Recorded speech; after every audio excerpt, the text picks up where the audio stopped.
Hello and welcome to the Divine in Our Time podcast, where we believe that God has not ceased to be a God of miracles. We are so happy you're here.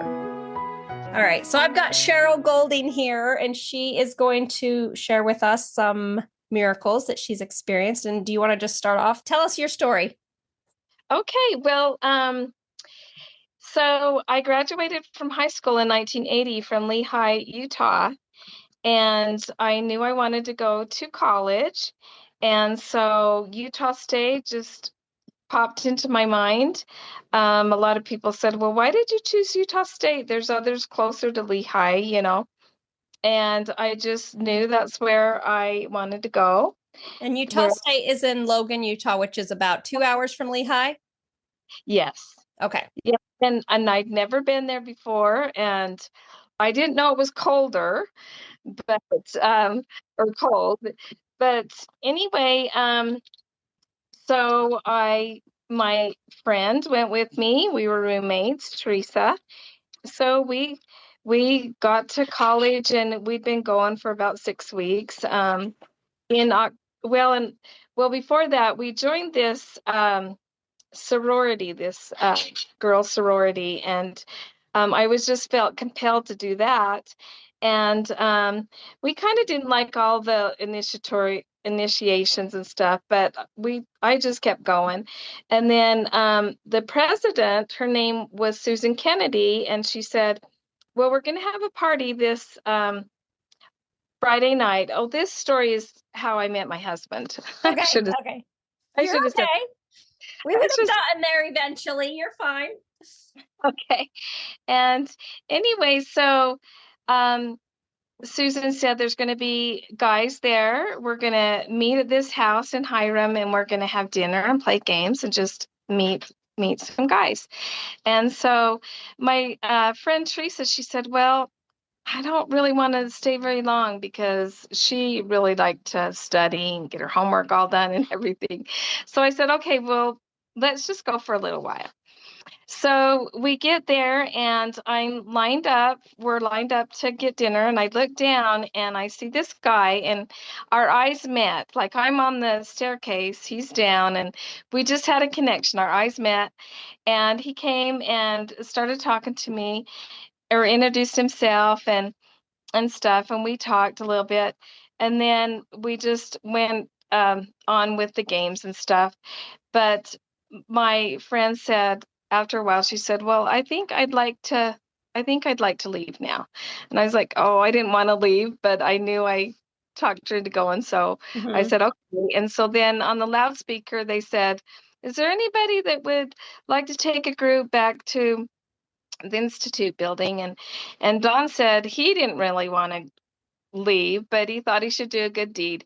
And so we were happy that we were both in the same group, that he was going to drive us home. And when I saw his car, it was a brand new Z28 Camaro, white with gold trim. I loved it. And I said, hey, can I drive your car?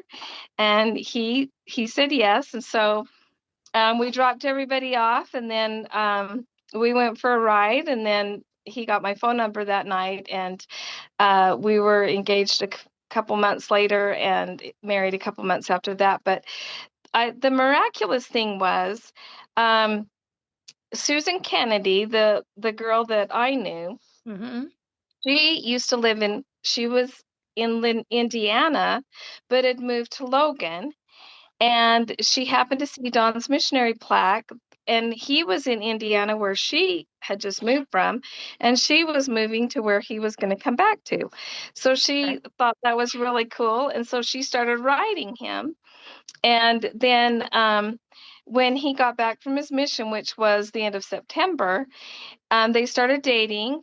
They realized that they were just friends, and but then she invited him to the party. So I feel like it's kind of miraculous that she was from Indiana, that's where he was, and then I happened to be in that same sorority, and that I was compelled to go to Utah State. So I don't know, everybody probably has miraculous things like that when they're meeting their spouse, but we've had a wonderful marriage, 44 years.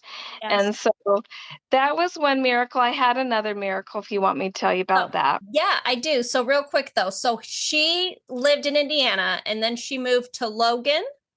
Yes. Okay, so then she moved to Logan and in her new home ward building, she saw Dawn's plaque, Yes. your husband's plaque, and saw that he was in her same area. So then she Right. started writing him and said, "Yo, I just moved to your ward and you're in my old ward or you're my old area or something like Yeah. that." Okay, gotcha. So then they started dating when he got home back to Logan and Yes.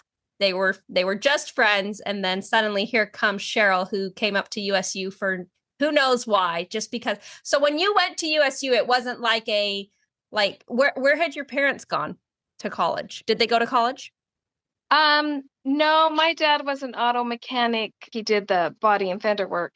He just kind of had his own training, and then my mom was a cosmetologist, and she did her training in Salt Lake. Okay. And then did you have older siblings? So I had older siblings. Neither of them, my sister did not go. My brother, he went right into the army Okay. at 18 when he graduated. So I Okay. was kind of first to go to college and stuff. So But I'm assuming everybody in your area is going to BYU or yeah, even like Snow College, I think that's in Ephraim. There was, let's see, Utah Valley and University of Utah. mm-hmm. Are Okay. The not U of going. U and UVU, that's where everybody would go. And Yeah. you just thought USU.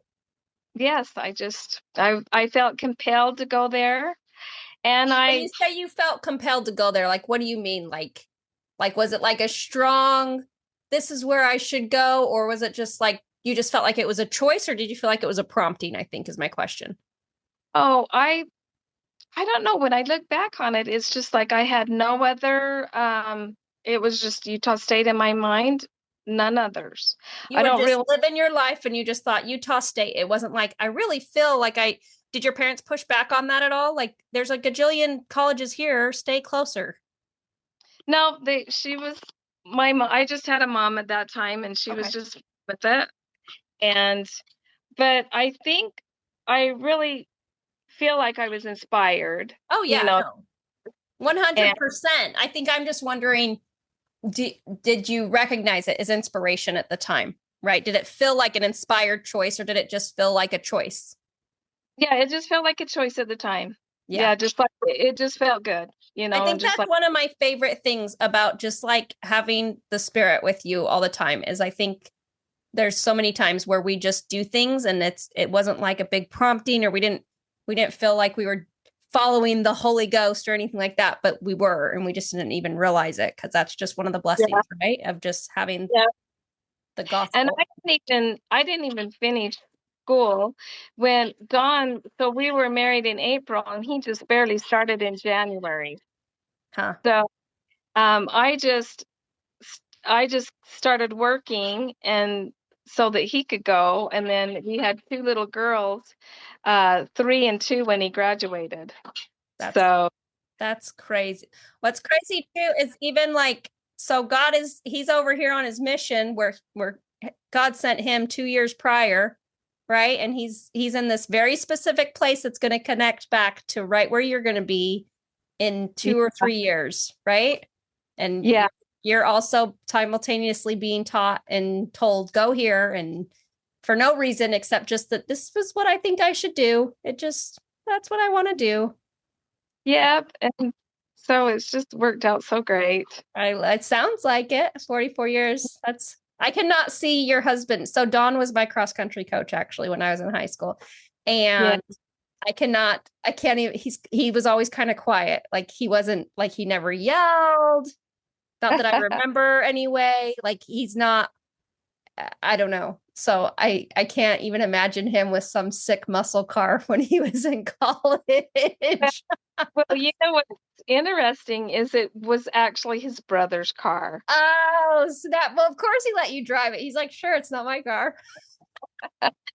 But then he ended up getting a Firebird right after Okay. that. But Okay. yeah, he loves those cars. He has a 68 Mustang right now. Does he? Did he Yes. rebuild it and stuff? Does he do all that? Well, he doesn't do a lot with the engines. My son does, but then my other son, Ryan, he helped him with the body work and helped him paint it. Oh, And that's so so, fun. So your so he, sons are taking in your dad's in their grandpa's footsteps. yes, Okay. yes, All right. exactly. That's fun. Very cool. Well, I love that one. That's a fun story. That's great. Thank you. I'm glad it's worked out for you guys. That's like you Yeah, said, just all the little things and that she would even want to and that she would even want to write to him, right? Like that's kind of random too. yeah, that's just all these little things that had to connect, Uh-huh. which Uh-huh. that was cool. I love it. What else you Okay. got? Okay, so when I was 50, the school was giving free colonoscopies, and they said that's about the time you should have them. So I had mine in Montpelier, and the doctor said after the procedure, he said, I found a polyp, and so I'd like to send you to a specialist in Pocatello. So I went to Pocatello, and the guy, he he showed me the results, and he said, you have the worst kind of polyp in the worst place. It can turn to cancer. We need to get it out, soon. And it's in the worst spot. It'll take me, I probably can't get it all the first time. And so he said, I probably will need to take some of your colon. And it's 6 to 8 weeks recovery. So he had me think about it. We scheduled, the colonoscopy and for him to do. So we're just taking it out because it will often turn into cancer. We don't think it's cancer at this point. Right. Okay. Yeah. All right. Okay. And so I had time to tell my kids and my husband and stuff. So we prayed about it and everything. So the day of, he said, well, did you decide? Do you want me to just try to take as much as I can out and, maybe come back? And I hated the prep, like it Yeah. would just The be, colon prep. yeah, that's awful. But anyway, I said, you know what? Just go ahead and just remove some of my colon, So the option was real quick. So the option going into it on surgery day was we are either going to take a portion of the polyp as much as we can get with the understanding that I'll have to go back in at some point, or I can get all the polyp, but it's going to take some of the colon with it. Is that right? right. Okay. Yes. All right. All right. And I was working, at the time. I thought, oh, 8 weeks, that's a lot to take off. But anyway, I didn't want to, have to keep going back, and I didn't want it to turn to cancer, if he didn't get all of it and stuff. And so I just said, go ahead and just take some of the colon. And then I remember waking up and Don was right there, and he said there was no polyp. And I just feel like that was a miracle. Oh You my goodness. Wow. know, so I mean, I guess there's a chance they got it mixed up with somebody else or whatever. I guess there's a chance of that, but I like to think of it as a miracle. Yes. No, for sure. You've gotten follow-up colonoscopies since then? So at 60, they say every 10 years. Uh-huh. Did then. And so I was kind of nervous going in for 60 because I thought, oh, is there really one there? Did it come back or Yeah. whatever? I was fine. I was fine at 62. So Huh. When you guys were praying about it and stuff like that going into the procedure, did you have any thoughts or feelings one way or the other? Or were you just like at peace? Or where were you at mentally going into this? well, and my husband did give me a priesthood blessing, but I was quite nervous about it. I was kind of had lost some faith in priesthood blessings because my brother-in-law he had melanoma and he was dying from that. He had a blessing and it said that he would live. So I was kind of, I thought, well, should I have a blessing or not? And so Wait, I wait. thought, So he said he got a blessing when he had melanoma, and it said that he would live, and then did he pass away? yes, then he died. Okay. And so I thought, well, should I even have a blessing? I thought, well, I should exercise my faith. And but it was interesting in the blessing that Don gave me, he didn't mention anything about the surgery or the recovery or the procedure or anything. He just kind of mentioned about things that I should be doing or how God loved me and stuff. And so I thought that was odd. I thought, wow, I wanted him to really say something, about it all. And he didn't, but I felt good that I got it, and I realized that God had his hand in it, and so that's what was really unique is um I went in with the idea of just putting it in the Lord's hands, and then when they said there wasn't one there, then I felt really good about exercising my faith, Mm-hmm. and about how I felt like I was so blessed, even though I didn't know for sure what the outcome would be. Yeah. I was just kind of like putting it in the Lord's hands. And so that's why I thought it was really miraculous, because I wasn't expecting that. Yeah. Yeah. You went You know, in with the faith that everything would work out and that you'd probably get a portion of your colon out, yes. but that Yeah. that it would be okay, whatever that meant or looked like. Right. Yeah. Just like to think of that as a miracle. And Yeah. that I really believe in those in the Blessings. blessed stuff. Yeah. Which is interesting because there wasn't anything in the blessing that told you that would happen, right? So like it's interesting that that's kind of like what brought your faith back to like priesthood power is real and it's Yeah. a legitimate thing. And so how do you square that with like your brother?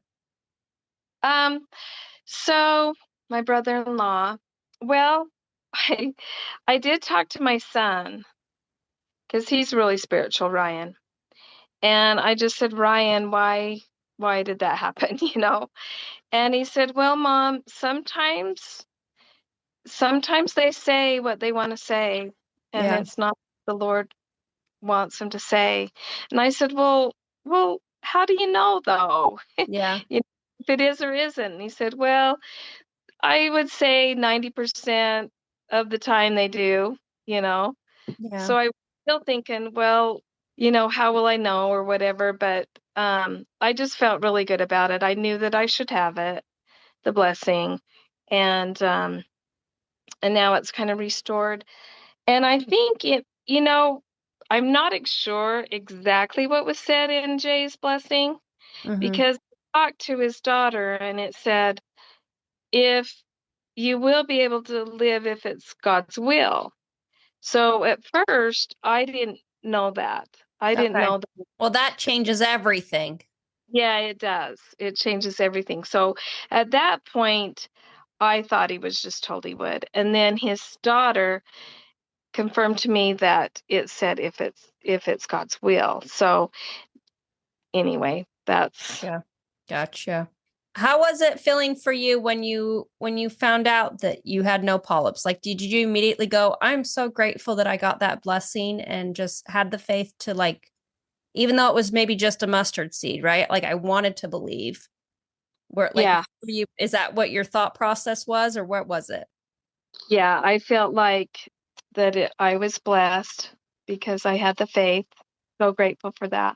I love it. It's kind of I love experiences like that too, because I feel like you get to really see God's mercy, right? Like we don't have to be perfect to be like Christ and to live with Heavenly Father. Again, we have to be trying, and Christ makes up the difference. And I wasn't maybe perfect in my faith on this, but like he knew that I was trying, and it like reminds me of that. The Lord loves effort, right? Like we're Yeah. I'm putting in the effort and I'm trying, and it's a very humbling just I'd imagine there was a lot of levels of gratitude for you, right? Like one, obviously it's great that you don't have to take off all that time from work It's great Right. that you don't have to recover. It's great that a lot of times when you get a section of your colon, and they probably told you this, sometimes you come out with a colostomy bag.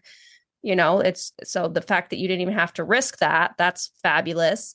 But then there's Right. a whole nother level of just so much gratitude that he was merciful and he helped me through it. And he helped me kind of regain my testimony or reaffirm my testimony that he kind of knew was kind of, I'd had a hard time with this death and things like that. Right. I don't know. Yes, you're saying it just right. I'm saying it just right. No, you said it just right. I just paraphrased what you said. I just think, anyway, I love when you get blessings like that. Just reaffirmations that we don't have to be perfect. We have to be trying. And that's how we get back. And that's how we keep Christ in our life, is we're just always trying to put him there and trying to keep him there. So I love it. Well, good for you. I'm so glad that everything's been clear and clean since then. That's fabulous. Thank you. Thank you. That's all I have. I love it. Well, good. Well, I'm so glad that you came on. Thank you so much. I so appreciate people sharing their stories. I don't have a podcast if people don't share. So I need people to share. But I hope somebody enjoyed it. Well, thank you, Brittany. Thank you so much. You have a great night. I appreciate your time. You're welcome. You Hey. have a great day too. You too. Bye. Thank you so much for tuning in, and remember, God has not ceased to be a God of miracles. And if you have a miracle you'd like to share, we'd love to hear about it. Please reach out to us via our email at thedivineinourtime@gmail.com. Thanks. Have a great day.